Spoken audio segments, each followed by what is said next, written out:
This is Christy, and we have merchandise. Go to howtolovelitpodcast.com and check out amazing t-shirts, mugs, stickers.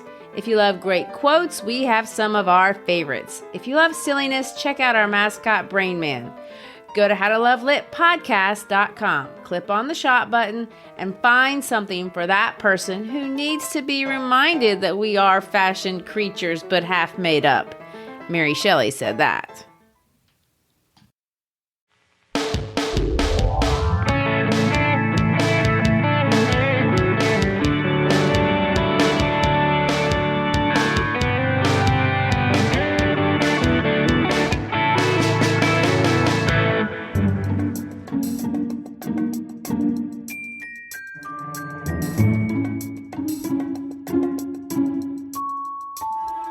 I'm Christy Shriver, and we're here to discuss books that have changed the world and have changed us. And I'm Gary Shriver, and this is the How to Love Lit podcast. For the next 2 episodes, we are going to discuss an author who, for me, really flies under the radar when we think of literary icons. When you look at the list of the world's greatest writers and or novels, she is never on those lists. Yet she has sold more books than any other novelist in the world, bar none. Her books collectively, in terms of sales, rank only after the Holy Bible and the works of William Shakespeare, totaling basically over 2.3 billion copies sold worldwide. Those kinds of numbers we only talk about when we're talking about Amazon or Google or the national debt of entire countries. So true. She's also the author of the single longest running play ever to play in London's West End. The name of that play, famously, is The Mousetrap. It opened in London's West End in 1952, and it ran continuously until March 16th of 2020. You know what happened. All the stage performances discontinued because of the COVID-19 pandemic. Oh, yes. Yeah. Performances of The Mousetrap restarted on March 17th, 2021. And as soon as state restrictions were lifted, they were on again. And in case you haven't figured out who we're talking about yet, today we're discussing the Queen of Crime, Dame Agatha Christie. It really truly is impressive how enormous of a body of work that Miss Christie has and how influential her work has become. But for clarification, what does it mean when you say someone is Dame Agatha Christie? Well, of course, Dame is the feminine equivalent of Sir. It's been misused in a lot of common parlance. And she received an Order of Dame Commander of the British Empire in 1971 from Queen Elizabeth II. Oh, wow. That is impressive. However, at the same time, I might add that people far less successful, may I say non-recipients of commander titles from Queen Elizabeth II, might scoff at and do scoff at her work. Many critics claim she is not to be taken seriously. Her work isn't sophisticated. It's cliched, yada, yada, yada. They say that in spite of the big numbers. So Gary, beyond the big 2.3 billion in sales, quantify for us in other ways what the data reveals about Dame Christie. Well, sure. First, there's the amount of works that she has produced. She famously wrote 66 detective novels, 14 collections of short stories, that's 150 short stories, as well as over 30 plays. The most famous we already mentioned, which is The Mousetrap. But there are other numbers to consider beyond just how much she produced. Because of the long-running status of The Mousetrap, her name has been in the newspapers of the West End every day without fail, with the exception of 2020. Since 1952, and by the way, just in case you're doing the math on the performances, that number is somewhere over 25,000 performances of The Mousetrap, and that's just in London's West End. And she tried to retire at the age of 75, but her books were selling so well, she said she'd give it 5 more years. That's optimistic. And she actually wrote until 1 year before her death at age 86. Less famously, she wrote 6 semi-autobiographical, kind of bittersweet novels under the pseudonym Mary Westmacott. Interestingly enough, it took 20 years for the world to uncover the identity of Mary Westmacott as being the detective icon Agatha Christie. You know, that's a funny fact to me. I guess she thought it might ruin her reputation if she was writing sappy books. I don't know. I've never read any of those. But her daughter, Rosalind Hicks, had this to say about her mother's romantic books. They are not love stories in the general sense of the term, and they certainly have no happy endings. They are, I believe, about love in some its most powerful and destructive forms. Those books were moderately successful in their own right, and even without her name on the cover, Christie was kind of proud of that accomplishment, but obviously romance is not her forte. Well, it is kind of a hard shift, from murder to romance. But, beyond just the quantity of work she produced, the amount of it we've consumed as a planet is also incredible. Today, her books are translated in over 100 languages. 48 million at least have watched her movies, including, I might add, the one that is out right now, which is called Death on the Nile. Here's a numbers fun fact. In 1948, she became the first crime writer to have 100,000 copies of 10 of her titles published by Penguin on the same day. That's what's referred to as the Penguin Million. So is that like going platinum in the music industry?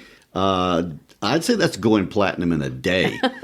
Usually the term going platinum refers to selling 1 million over the course of a lifetime, and doing that in a single day is crazy. And in terms of dollars, I tried to find a good figure, but I really don't know. I mean, at the time of her death, it's estimated that she was worth over $600 million. But she had incorporated her work in a business, of course, and which, of course, lives on. And it's chaired and managed by Agatha Christie's great-grandson, James Pritchard.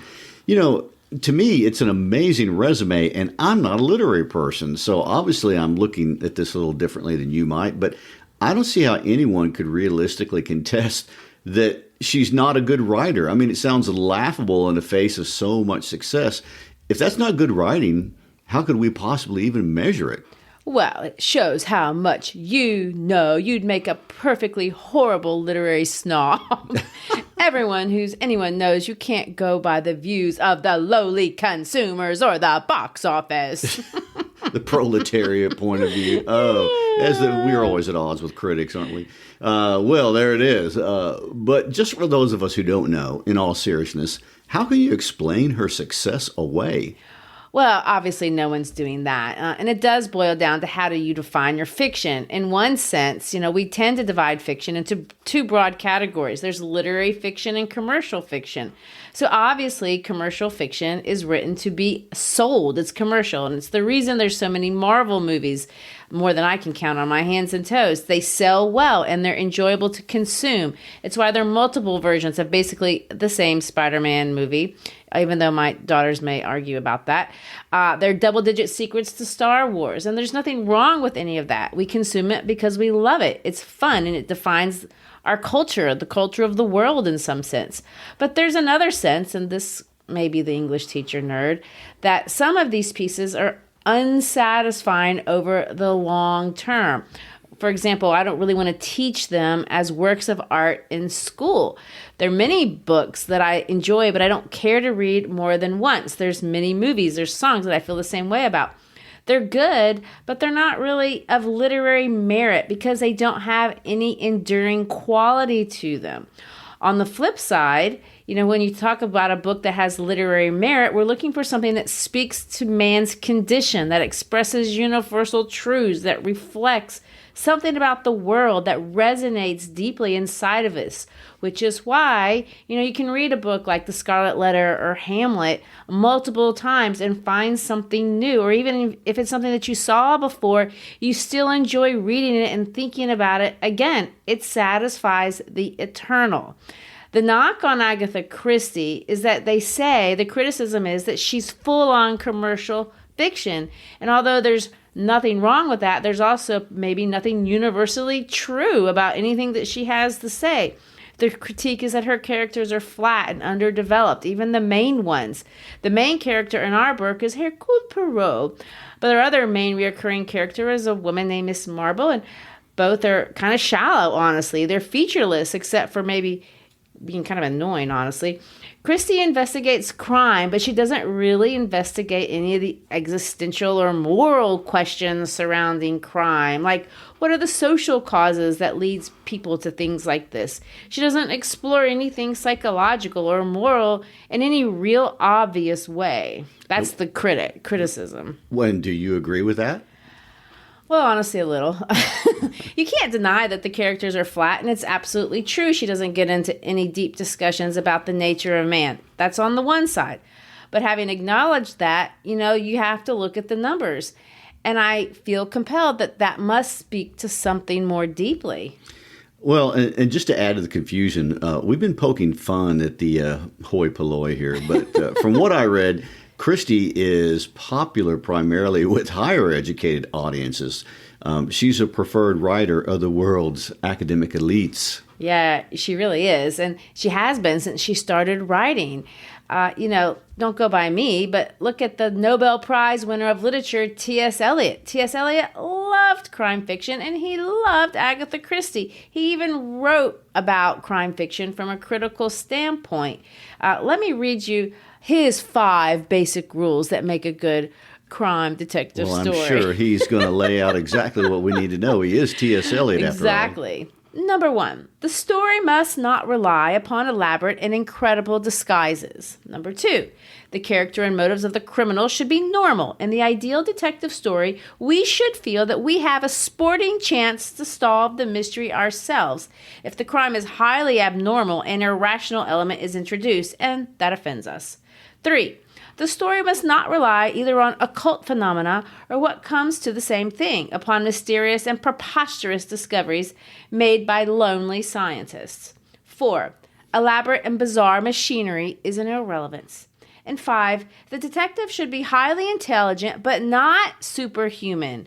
We should be able to follow his inferences and almost, but not quite, make them with him. That's a complicated set of rules there, but I think I must agree with the Nobel Prize winner. Me too. We do intuitively feel that way about a good crime novel. So, taking Eliot's list as the standard or the rubric for crime novels, should that have different standards in other books, or rather, like no insight to life or theme necessary? Well, I don't know about that. I think anything that lasts 100 years, as does this book that we're going to discuss, The Murder of Roger Ackroyd. It turns 100 in June of 2026. Anything that people are reading for that long must be saying something. So the mystery of the mystery novel is what resonates in our souls with these words. Oh, a little irony there, huh? Yes, and before we get into the nitty-gritty about what makes this particular book great, and make no mistake, it is considered great, the 2013 Crimes Writers Association claimed that The Murder of Roger Ackroyd to be the greatest crime novel of all times. Now, it doesn't get any bigger than a shout-out than that. I personally haven't read enough crime novels to contest them. But before we talk about it, I want to talk about Christie's life and bring ourselves up to speed just a little bit about how this book came about. She herself has a mystery embedded in her life story. Well, we would expect no less, okay? But I will say one thing I do enjoy about these books, and that is that, at least the ones I've read, are often set in this, very English, very Victorian setting, and there's some fun in that. True, and you can't say that Christie doesn't write about what she knows. She was born in Torquay in 1890. Torquay is a seaside town on the southeastern side of the UK. I saw an article that called it the English Riviera. It's a resort town. And once even Elizabeth Barrett Browning was sent there to recover her health. Christie's family was an upper middle class family. They were financially well off, but not limitlessly wealthy. An interesting thing to note is that her family did not approve of her learning and did not want her to read until she was 8. It seems the general attitude of the time is that smart girls might have trouble finding a good husband. Do you want to speak to that one? Oh, being a smart girl might help her find or avoid a bad husband. But I would like to say that I do find smart women immeasurably attractive. Well, thank you, darling. In her case, there was no holding even little Agatha Mary Clarissa Miller, that's her maiden name, back. Apparently, she just picked up on reading all by herself, and eventually her nurse had to confess that, oh dear, Agatha has indeed learned to read. Oh my, there's a rebel. Well, why did they relinquish and let her go to school at that point? Well, they did, depending on what you mean by school. She went to school when she turned 15, but she was sent to finishing school in Paris. I could have used that support, probably, honestly. But at Mrs. Dryden's finishing school, she studied singing and piano playing. This is what Christie herself had to say about it years later. I'm hazy now as to how long I remained at Mrs. Dryden's, a year, perhaps 18 months. I do not think it was as long as 2 years. So, not reading Voltaire or Flaubert. Well, maybe she did, but she wasn't forced to. Reading was not only her rebellious streak, by the way. This is where it gets really interesting. In 1914, Agatha met, fell in love with, and became engaged on Christmas Eve to the man of her dreams, a very handsome war pilot named Archie Christie. Unfortunately, this was not the match her mother had sent her to finishing school to find. Well, what was wrong with him? Well, certainly not his looks or personality. He had that covered.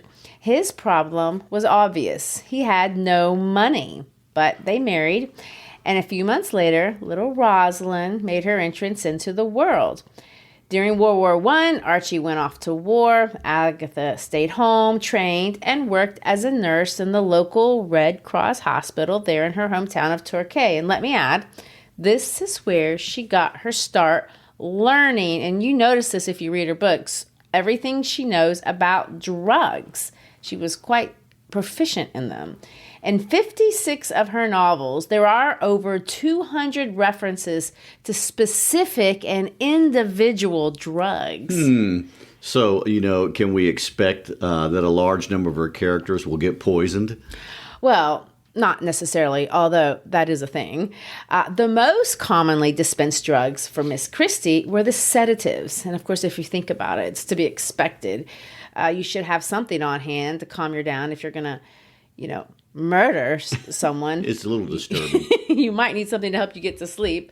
But beyond the sedatives, there are pain relievers and stimulants and blood pressure medications and barbiturates and even antidotes to other poisons. Wow. Well, of course, our book, which is The Murder of Roger Ackroyd, has 3 drugs. Liniment for a knee problem. How does that sound deadly? Tonic is a stimulant, and of course, Veronal, which is the cause of a lethal overdose early in the story. Yes, there's your deadly one. Well, anyway, after the war in 1920, and after 6 rejections, she finally got her first real novel published, and she was paid £25. Not a huge risk on the part of the publisher there. The title of that book was The Mysterious Affair at Styles, and it introduced to the world a 5'4" Belgian who would charm and annoy readers for over 100 years. Hercule Poirot. It did well, but her breakout novel would not be until her 3rd novel, and it came out in the summer of 1926.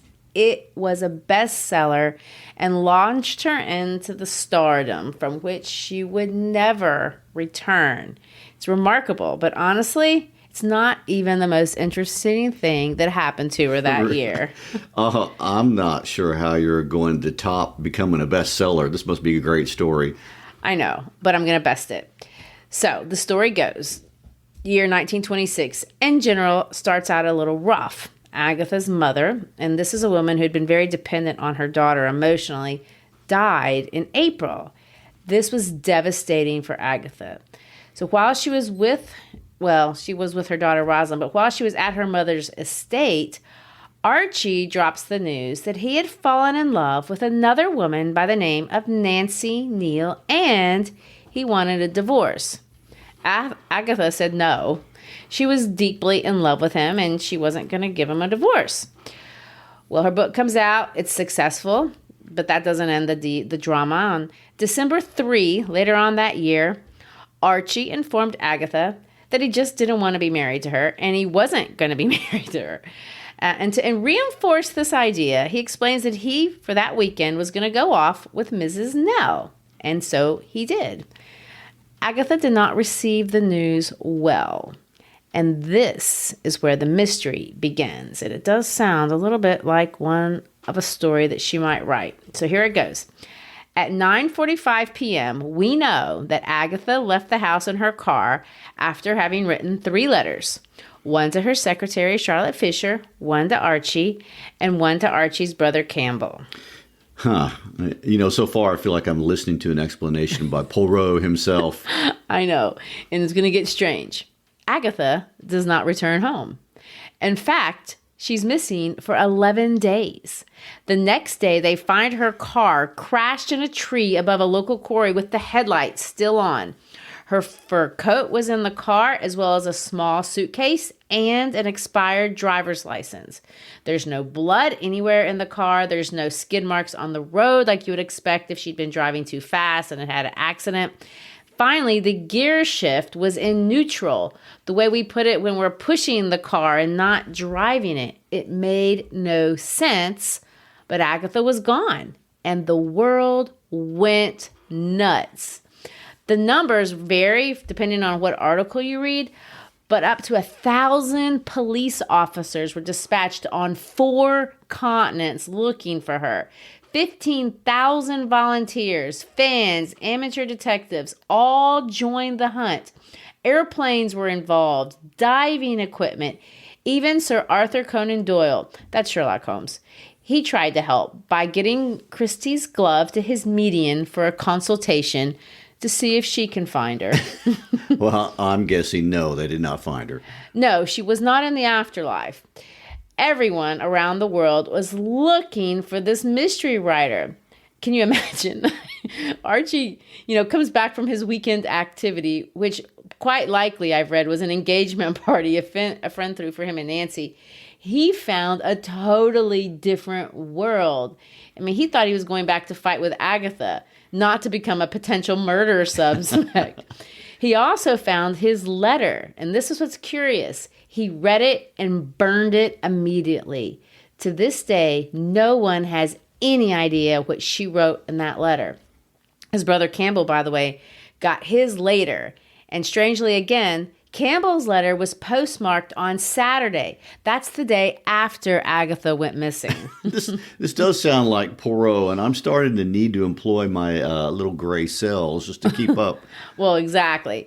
What secret did Campbell carry? Who knows? Because he also got rid of his letter. Nobody knows what was in that one. Everything seemed to indicate that Archie had murdered his wife. The police dragged pawns. They searched everywhere. It was in every newspaper on the planet until on December 14th, 2 musicians report that they see Miss Christie at a luxury spa called the Harrogate Hydro. She had checked into the hotel days before, and guess this, she checked in under the name Mrs. Teresa Neal. Now remember, Archie's gal was named Mrs. Neal. Oh my gosh. She is good, isn't she? This honestly sounds exactly like something that she would do, right? Was she play acting? Well, we will never know. This mystery, I'm sorry to say, is unsolved. Christie had told the people at the spa that she had arrived from South Africa. She played pool, she danced, she read mysteries in the hotel library. She didn't act disturbed at all. And here's an even stranger turn of events. Archie covered for her when she got busted. After, they found her in this luxury hotel after the world had gone nuts looking for her, people accused her of pulling a publicity stunt and using public resources to do it. But Archie helped dispel the criticism. He called in 2 doctors. They interviewed Agatha and arrived at the conclusion that Agatha Christie suffered an episode of temporary amnesia. It's the stress of her mother's death, the success of her new book, the divorce. It all led to a nervous breakdown. The only thing she ever admitted to was having been in a car crash. But even that is kind of suspect. She had no bruises to show for any of it. Well, after the bitterness of paying all those police overtime, can we say all is well that ends well? Well, maybe for Agatha, but not Archie. I mean, the scandal sold gobs of books and basically cemented her celebrity, but it portrayed Archie as a terrible person. How terrible for a man to cause his famous wife, the queen of crime, to have a nervous breakdown. I mean, he was portrayed as the world's biggest schmuck. And Nancy Neal's family was so embarrassed that they sent her on a round-the-world trip for 10 months trying to get her away from Archie. So, do you buy her story that she had amnesia? Personally, I find it a stretch. I mean, I don't know. I think she may have gotten angry, ran off, and then things got crazy. I did read that she was completely shocked by how, the police reacted and the story blew up. She never imagined that would have happened. I mean, who would have? But do you think it's legit? Oh, obviously she was not convinced of her own celebrity at that point. You No, know I how don't wide think reaching so. it was. And, it does seem a little far-fetched. And to be the world's most famous detective novelist, I'd say it's very convenient that she could come up with such a thing. But I'm going to keep an open mind. I mean, isn't that what Hercule Poirot would want us to do? I mean, the question I have is what were in those letters that she left for Archie and Campbell that they had to burn right away? I know. We do need Hercule Poirot because, as he would remind us, nothing is ever concealed to him. He would have gotten to the bottom of it. Oh, no doubt. All right, so are we ready to beat Hercule Poirot and open the murder of Roger Ackroyd? I think so, and we do need to make an important disclaimer. This episode, we are not going to spoil the book by telling you who the murderer is, but next episode, we will. So if you're starting the book now and listening to this in real time, you have a week, but you only have a week. And this week, we're going to look at the book from the perspective of understanding how Christie was adhering very cleverly to the conventions of what we traditionally call a formal detective novel, otherwise known as the Whodunit. Edgar Allan Poe is credited for creating the detective story, but of course, most of us think of Sir Conan Doyle's Sherlock Holmes and his sidekick Watson as being the kind of iconic example of what a story like this looks like. Agatha Christie is basically going to follow their same pattern, but take it from the short story form to a much longer novel form. As we might expect, per the convention of the trade, we're going to open up our story in an English country house. Think of every Clue movie ever. But in this case, there's already been one murder, but not the one from the title. So let's read the opening couple of paragraphs of our story. Mrs. Ferrars died on the night of the 16th, 17th September, a Thursday. I was sent for at 8 o'clock on the morning of Friday the 17th. There was nothing to be done. She had been dead some hours. It was just a few minutes after 9 when I reached home once more. I opened the front door with my latchkey and purposely delayed a few moments in the hall, hanging up my hat and the light overcoat that I had deemed a wise precaution against the chill of an early autumn morning. To tell the truth, I was considerably upset and worried. I am not going to pretend that at the moment I foresaw the events of the next few weeks. From the dining room on my left, there came the rattle of teacups and the short, dry cough of my sister Caroline. "Is that you, James?" she called. An unnecessary question, since who else could it be? Here we are meeting the narrator who's going to walk us through our story, Dr. James Shepherd and his meddling sister Caroline. You can tell that they have that kind of brother-sisterly relationship. Caroline, by the way, is going to be the prototype for Miss Marple, Christie's other detective. But since the opening murder isn't the murder from the title, we know this isn't, the murder that we're supposed to be focused on. I do want to say that another characteristic of these formal detective stories is that we don't have emotional connections to any of the characters of the story. We are not made to feel upset in the least that there's been a murder here. At no point in the story at all do we feel sad about anything. We don't feel sad when the victims die or when people get falsely accused. We don't feel angry either. In fact, there aren't any negative emotions at all. We're really even led to find the perpetrator, not a terribly terrible person at the end. Well, I think that may be one of the appeals of this kind of writing. I mean, we feel enough anger and guilt or sadness in real life. And these books may be relaxing because we don't have to be emotionally stressed out about anything. We can just enjoy the process of the puzzle. And we know the murder is going to get solved and all is going to be set right in the world. So really, it's just a matter of watching everything unfold.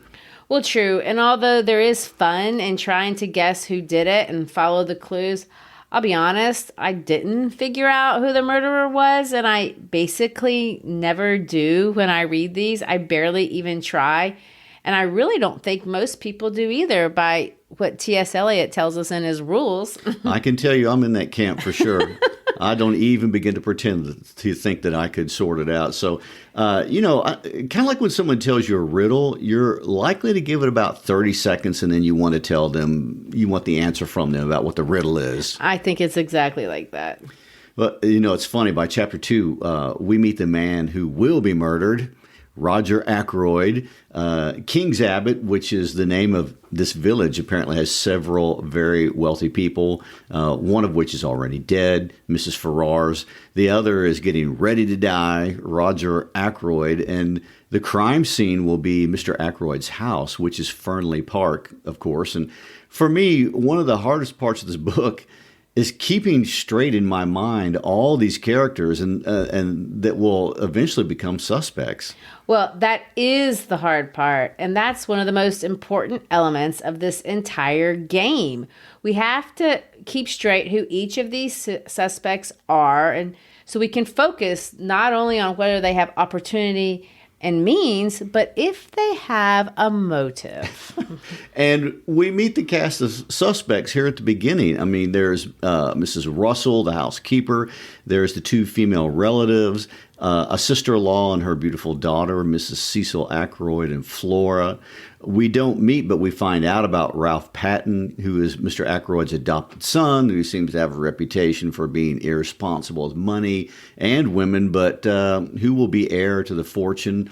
When our narrator, Dr. Shepard, meets Roger Ackroyd on the road, Ackroyd is extremely upset.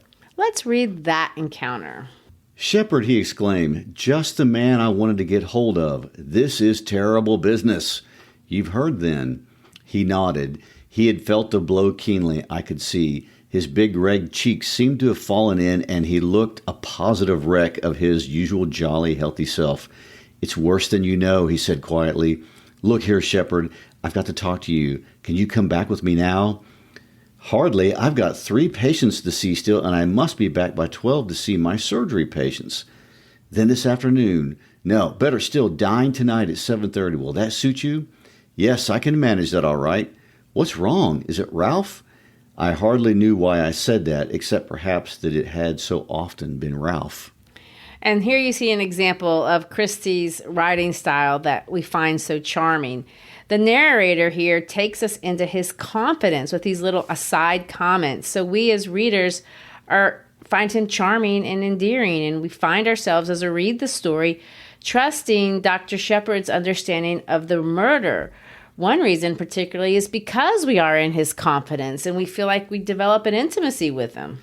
True. And although I will say another reason we trust him is because the detective Hercule Poirot takes him so often into his confidence. I mean, Dr. Shepard goes everywhere and helps with the investigation from start to finish. And he's kind of like Watson to Sherlock Holmes. True, and we see that this cast of characters looks remarkably like a lot of cast of characters from this, what we call the golden age of the detective story. And we have stock characters like we see in a Clue game. We have the damsel in distress. We've already met her. That's Flora. We're going to have the house staff, and they're always keeping secrets, and that makes them suspicious. Besides Miss Russell, there's a man by the name of Geoffrey Raymond, Roger Ackroyd's secretary. There's Ursula Bourne. She's a housemaid. There's John Parker, the butler. Of course, the butler in the library with the candlesticks. To which we say, is that your guess? For those of you who don't know, that's how you play the game of Clue. I'm sure most people have played it. Oh, it's so true. But when you get to chapter 5, Dr. Shepard gets the call to come over to the house to inspect the body because there has been a murder. We already have all of our suspects lined up and ready to go. Well, and although this next feature isn't in a game of Clue, we can't overlook the buffoon policemen who will be foils to our eccentric but brilliant detective. Inspector Davis, who comes over initially, and then later on Inspector Raglan of our members of the law enforcement community. Oh, yes, and we can't fail to mention the silent, almost brooding Major Hector Blunt, our visiting military man, who, although never really is a suspect in this particular murder, does have an important role in the story because, nonetheless, he is secretly in love with Flora. And this would not be a classic detective story without the romantic love interest somewhere. It's almost like we're not reading a drama at all. In some ways, these books feel more like sitcoms. Yes, that is it exactly. And I want to make this point. A formal detective novel of this tradition is not a tragedy at all. In fact, it meets the criteria of what we would call a comedy. If you remember from our series on Romeo and Juliet, we talked about the difference between a comedy and a tragedy. A comedy ends in marriage, and a tragedy ends in death. From a literary standpoint, an Agatha Christie novel and those that are modeled after hers are popular precisely because they are comedies cloaked as tragedies. It's a trick. The characters serve comedic purposes, not thematic ones. That's why it's okay that they're pretty much the same stock characters in every story. The story would be totally different, and in fact would be a completely different genre if we didn't have every assurance life would end well. Let me explain what I mean. So recently, Lizzie and I watched together the Netflix movie, The Woman in the Window. Lizzie had just finished the novel by the same name by A.J. Flynn and really liked it and wanted to watch the movie. It's also a murder mystery, but totally different in purpose and genre. In The Woman in the Window, the characters are serious. They struggle with anxiety and depression. The characters themselves are meant to be deeply analyzed, and that's really the whole point. Finn is commenting on issues of mental health. That is not Christie's purpose at all. It would take away from the fun, really, if she went in that direction. In comedies, only the unlikable characters ever really suffer anything terrible. And Roger Ackroyd, although we don't get to know him very well, isn't a likable person. He's selfish, he's stingy, and we're going to find out that he's forcing Ralph and Flora to get married against their will. In fact, we find out at the end that Ralph is actually already secretly married to the parlor maid, and Ackroyd finds out and loses his mind. In Chapter 6, Dr. Shepard describes Ackroyd as having a choleric temper. And although it's never good to murder people just because they're disagreeable, let me make that clear, it's worth pointing out that Christie goes to no trouble to make Ackroyd likable in any way. The point being, we don't really care that Ackroyd's been murdered at all. There's nothing tragic to feel about it. And, so the fun of every chapter is really following Hercule Poirot around, interviewing all the witnesses and seeing if we can figure out before he does who the murderer is, who has the most compelling reason to do it. And it will turn out that almost everyone stands to gain something from his death. Exactly, except remember, we don't figure it out. And if Christie's success is any indication, I don't think almost anyone in the last 100 years has figured it out before Poirot.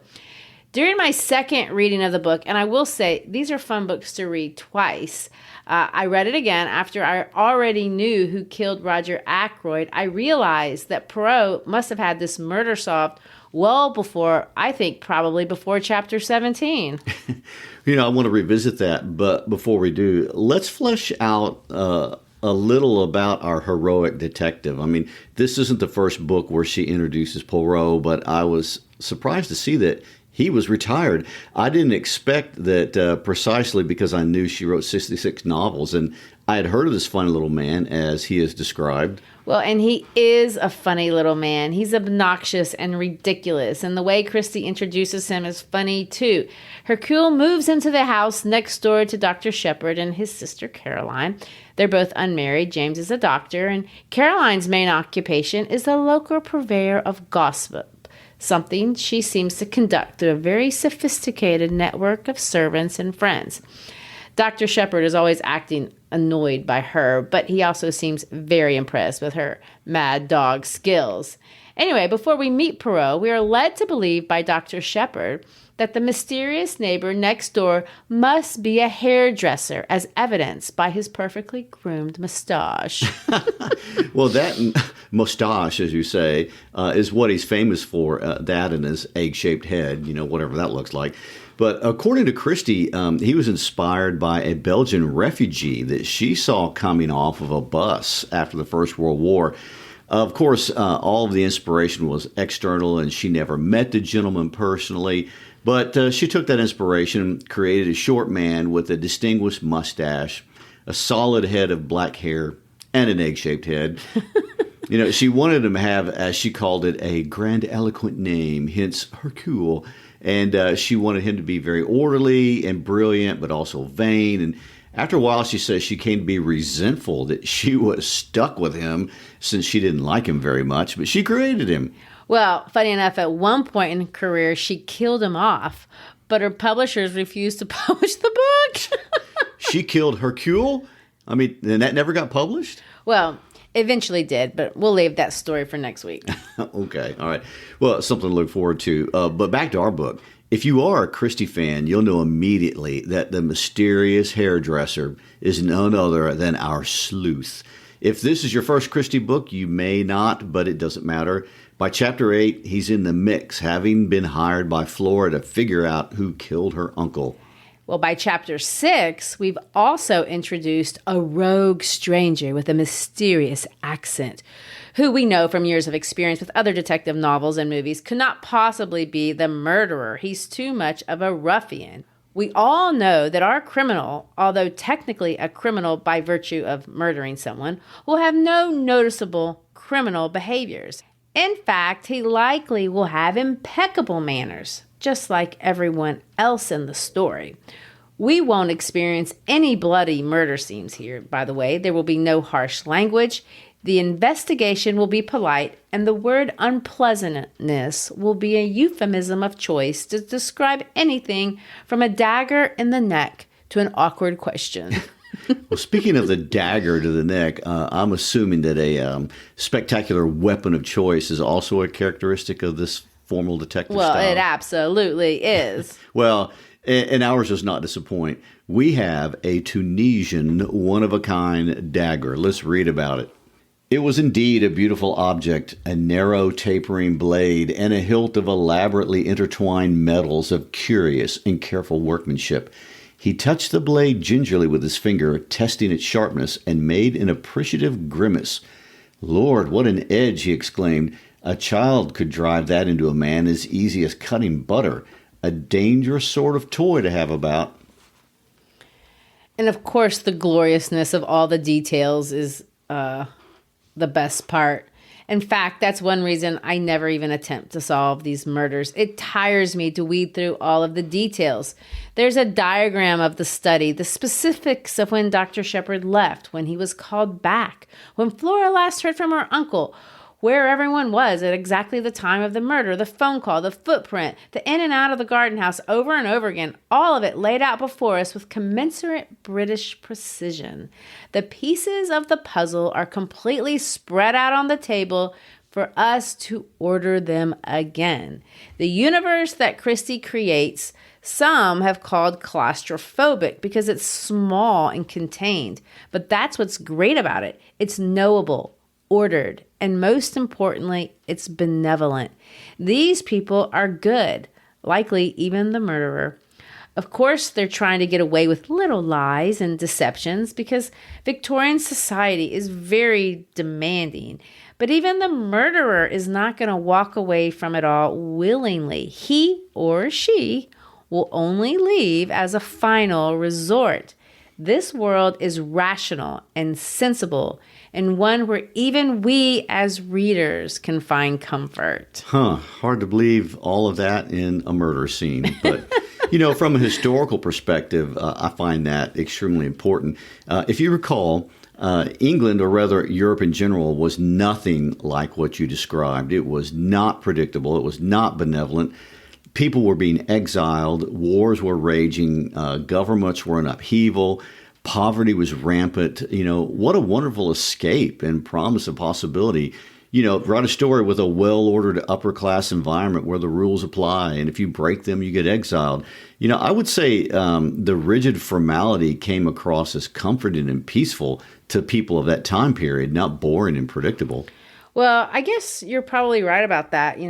Like I said, the book is really best read twice, if you want my opinion. It's a very carefully crafted puzzle, so when you read it the first time, you can enjoy it as the straightforward whodunit that it is. But when you read it the second time, knowing who the murderer is, it's even more interesting to watch how Christie deceives us. Nothing is ever hidden, but her duplicitous way of writing deceives us from start to finish, and there's a delight in watching her do it. So, Christy, getting us back to the difference between commercial fiction versus literary fiction, you said you think that there is a theme in her work. So, without giving away the murderer, can you speak to what it is in this episode? Yeah, I think we can get started. There are several, but one I think does speak to this idea of finding value in a well-ordered world. One of the most memorable scenes in the entire book is chapter 16. When I read it the first time, I had no idea why it was included. For most of the book, we're following Poirot around, looking at clues, interrogating witnesses, but chapter 16 is different. It's pretty much in the center of the book. I mean, physically in the center. Shepard and his sister Caroline spend an evening playing mahjong with local friends, a retired Army officer, Colonel Carner, and a woman named Mrs. Gannett, neither of which have anything to do, at least as far as I can tell. They enjoy coffee, cake, sandwiches, tea, and they sit down to play. The main purpose of the evening really is to collect gossip, but sitting around and doing that on its own would be vulgar, and no one in King's Abbot is vulgar. So an exotic game from the Far East is a wonderful excuse. They go through the hands, and we realize in some ways playing this game is a lot like living life. They talk about how each person expresses something about themselves by how they play. They can express weakness or strength, an ability to perceive, an ability to make decisions.